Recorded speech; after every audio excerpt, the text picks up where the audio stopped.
بسم الله الحمد لله والصلاة والسلام على رسول الله. السلام عليكم ورحمة الله وبركاته. إنا لله وإنا إليه راجعون. ما أنت ومالين كلا أمرجله ودبعت حوج لإيجار شعب كصومالي تقول أنت اسمك كستو جوجو ولا لا قالئة وأبرياء أنه المعلومات كود عادي قفل بقوم مشغول سنة وساك بجورجيس كصوب حي مدوح براشة السعودي mid suuqa u socday mid gaadiidku ku xamaalanayay badacadu suuqa geysanahay watay dhamaantood mid musaafir ahaayo meel dharkii mid u socday intaba ayaa la kulmay nasiib daradaas meesha ka dhacday qolooyinkaas arxalaawayaasha ah ay meesha ku sameeyeen argagax xanuun badan dhib badan waay waxaan u tacsiyeynaynaa annagoo ku hadlayno magaca madasha xisbiyada qaran iyo guud ahaan dadka muxuu ahay Soomaaliyeed dadkii ahelada ahaa iyo qaraabadii kuwii ay jeclaayeen saaka halka ay ku shahiideen waxaan leenahay Allah u naxariisto sabir iyo iimaan Allah naga wada siiyo dhamaanteen ayagana jannadii firdaws Allah ka waraabiyo inta dhaawaca ah oo aan soo aragnay maanta oo isbitaalada yaallo iyo kuwa aan gaari weynay isbitaalada kale faraha badan oo magaalada yaal ama guryaha loo qaaday intabana waxaan leenahay ilaahay ha u boogadhayo waxay ahayday arrin runtii aad iyo aad murugo leh xanuun badan dad Soomaaliyeed nooc walba leh caruur leh wiil sanad jira oo dhaawacan soo aragnay hooyadiisna ay dhimatay asigana dhaawaca hal sanana jira cimrigiisa waxaan soo aragnay islaan waayeel ah oo sidoo kale dhaawaca waxaan soo aragnay arday jaamacad u socday oo dhaqaatiirtii biri dalkan daaweylaha qaarkood ay yihiin oo ummadan caafimaadkeeda ka shaqeey lahaa qaarna ay dhinteen oo la waayay qaarna ay dhaawac yihiin gubteen lafo ka jajabeen madaxa dhibaato ka gaartay yani arrin aad iyo aad u xanuun badan oo muuqaalkeeda runtii aad wax looga naxa ah ayaan soo aragnay waxaan leenahay dadka Soomaaliyeed inta naga dhimid samir iimaan Allah naga siiyo inta noolna inta bukaankaana Ilaahay caafiyo mas'aladu waxay tahay dadka Soomaaliyeed ee dhintay kuwaas waa kuwii arxan laawayaasha ahay oo ugu tala galay dad Soomaaliyeed xageed joogtaa isgoyskii waxaan taaganahay maxaan ku yiraahdaa ex control afgooy maxaa meesha xaaladeedu say tahay waa meel isku xiran oo la dhooban yahay oo dad baa fara badan iyo baabuur badan meesha ay dhooban tahay meel ka fiican ma laha meesha isku qarx buk dadkii يعني نن هدف كيس وياهي ضدك أنت أقو بدن إن للدلو أنت أقو بدن إن لضاوعه وهانتي ذا أقو بدن لبربريو يعني عداوة كوين ومضلغ جريتان واي قفا للدلي لبا للدلي معه جريتان ومضيد واي وحا أي من كان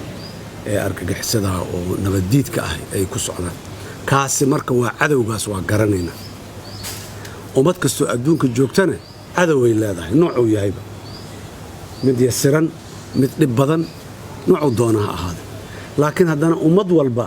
daday u dooratay inay cadowgaas la dagaalamaan oo dhibkiisa joojiyaan haddii ay joojiyaan xataa ay yareeyaan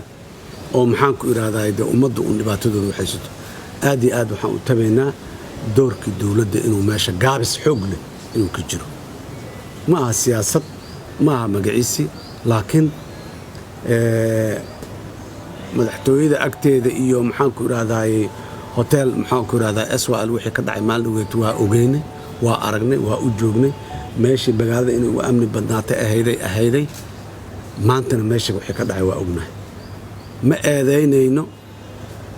ma dhaliilayno nalama liitaan wiilasha ciidamada ah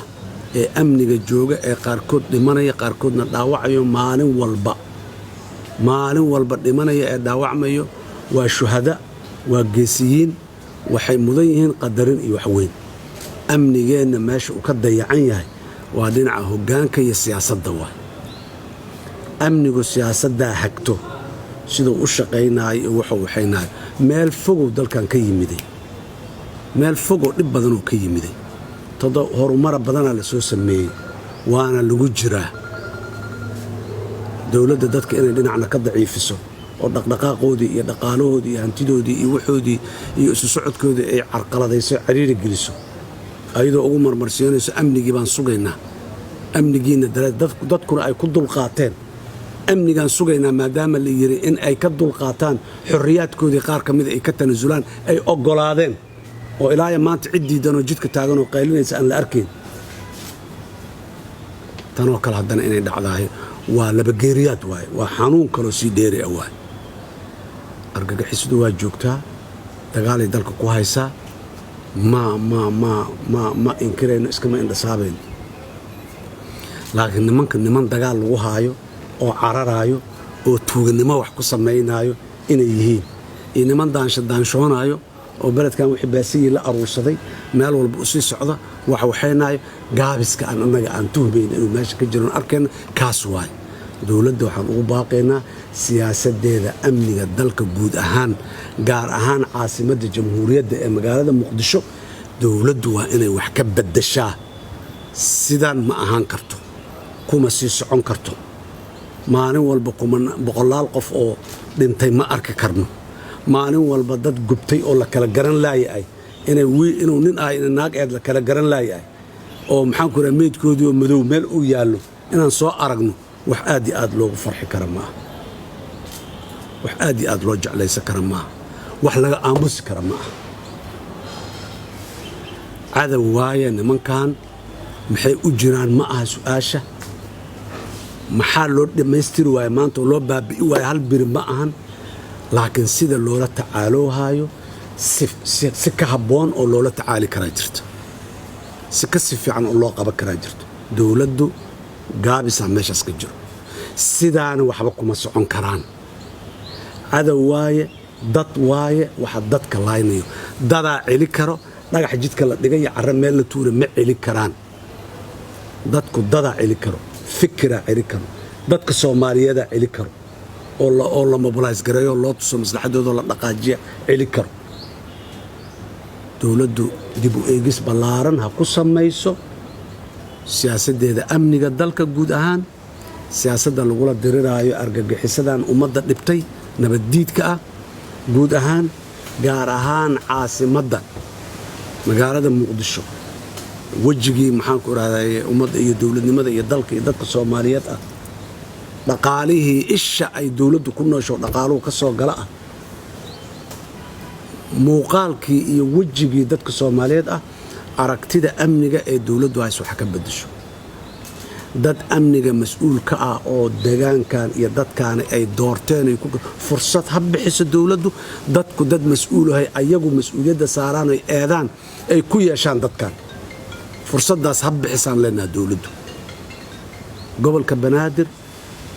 dowladda dhexe annagaa soo joogi jirna shalay kuwaanaa joogo dhammaan dowladda sidaan si ka roonay annaga waxaan aaminsannahay markay u imaanaysana sidaan ay xaaladdu ka roonayd dowladda maanta jirto haddana ay ka roonaa karto ay sii soco karto horumarku maalin walba meel inuu sii joogo hore u sii socdo waa magaalada dadka waa ku dhibban yihiin dan yartiyo dhan noloshooda ciriiriya sii gashay meelihii iyo qaabkay u noolaayeenoo dhammaa ciriiri galay amnigiina la sugayaa ayay ku seexdeen ay ku oggolaadeen in ay maxaanku idhahday dadka intii ugu tabarta yareeday ay noloshoodii ay maxaanku idhahday ay ka tanasulaan wax badan oo sida ay ku helayeen nolol maalmoodkeeda ahayd ma mudno inay maanta haddana dhaawac ay dhayaan iyo meyd ay duugaan iyo mid la waayo oo meelu ka baxay la waayo haddana ma mudno mas-uul ma ammaan helin oo maalin hore meeshii la galay wixii lagu bartilmaameedsanayay mas-uuliyiin iyo siyaasiyiinay ahayd shacabkii caadiga ahaayee suuqa muxuu ahay qudaarta iyo muxuu ahay mooska iyo baalkii muxuu ahay barbarooniga u sidayna ma nabadgelin ardaygii saake hooyo inta u soo quraacday canjeero ay soo siisay orod maandhow ii aad iskoolka adigana orod jaamacadda ii aad ay tirina ma nabadgelin arrintaasi shilaa iska dhacay baabuuraa meel ku qarxay dadaa ku dhintay ma aha waa ka mug weyn tahay dowladdu waa isku noqoto eed wixii dhacaad mas-uul ka tihiin keliya ma ahan waxaan leenahay waxa soo socdaa muhiim ah berri waxa dhici doona ilaahay idinkiis ilaahay ma keeno ilaahay ma qadaro ilaahay idinkiis laakiin diyaargarowgeenna in sida hadda uu ku socday istiraatiijiyada amniga lagu sugaayo dowladda waa in ay wax ka beddeshaa dadkan gobolka banaadir ku nool waa in fursad la siiyaa amnigooda ay cod iyo talo ku leeyihiin waa in la siiyaa sarkaal dowladda ay soo magacaawday bas kuma filla dowladda waa joogtaa xoog waaye xoolay haysataa caqliya haysataa kaalmo caalimi haysataa laakiin dadka doorkoodiyaa maqana dowladdu dadka door ha siiso gobolkan banaadir dadka dad ay wacdeen oy wakiisheen ay u dhiibteen mas-uuliyadda oo biri ay kala noqon karaan markay wax dhacaan waa in dowladda fursaddaas ay bixisaa dadkana loo ogolaadaa inay fusaa mar kale intii dhimatay allah u naxariisto inta dhaawaca allaha bogsiiyo inta lala yahay maqalkooda iyo muuqaalkooda ilaahay meeshay jiraan soo iftiimiyo aad iyo aad ayaan arrintaas uga xunnahay waa ka murugaysannahay waxaan soo aragnoon isbitaalka ku soo aragnay wax aad iyo aad loogu farxi kara maaha wax qof damiir leh oo muxuu ahaaye raalli ka noqon kara ama maxaan ku raadaay oo caadi nolol caadi ah u arka maaha waa xanuun badan yihiin isbitaalka kuwii maanta qarxay iyo kuwa qarxaydii ka sii horreeyo qaarkood gaalkacay laga keeno qaarkood maxaan ku raadaay gobollada kale laga keenayaan meesha ku soo aragnay qaraxba qarax soo gaaray xanuunka ay leedahay waa taasaa annagu weliba waa rabnaa inaan hal isbitaalaan garnay oo waqtigu inoo saamaxay yaan tagnay hal isbitaal dhaawac isbitaallo kaluu yaallaa guryo badanuu yaallaa meel walbuu yaallaa allah caafiyo allah bogsiyo inta dhimata allah